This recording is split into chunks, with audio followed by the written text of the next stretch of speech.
Mən öz pasientlərimə hər zaman bir söz deyirəm. Bu diaqnozu alan gündən sizin üçün ən yaxın, ən doğma sizin evinizin içindəkilərdir. Çalışın, hər hansı bir qonşu, hər hansı bir qohum təbii ki, sizi istəyərəksə bir məsləhət verəcəkdir. Kələm qoy keçəcək, bağa yarpağı qoy keçəcək, yod klitka keçəcək, vişnom sıxılmaz qoy keçəcək. Filan kəsdə də bu var idi, filan müalicə elədi, filan mazı çəkdi, getdi. Bax, o məsləhətlər sizin qohum və yaxınlarınız tərəfindən doğru olmayan, yəni sizi sevərəkdən amma doğru olmayan bir məsləhət ola bilər. Bu cür radikal addımlar atmayın, çünki ömrünüz qısala bilər. Sizin üçün ən doğru seçim sizin inandığınız həkim, sizin güvəndiyiniz, sizi yaradan Allah və sizin ailə üzvlərinizdir ki, ailə üzvlərinizlə bir yerdə oturub doğru bir həkim seçin və doğru bir həkimin yolu ilə getməyə çalışın.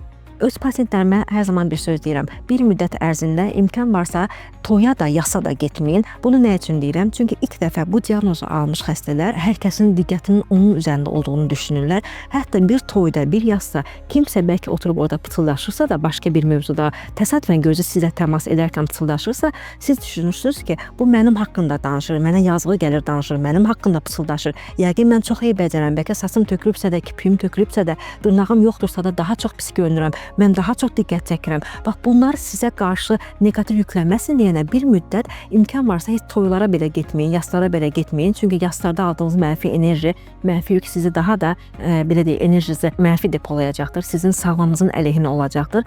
Odur ki, əziz xəstələr və pasientlərimizin yaxınları, bu müddət ərzində 3 birlik çox önəmlidir. Güvəndiyiniz həkim, özünüz, yaxınlarınız, ailəniz və sizi yaradan Xaliq.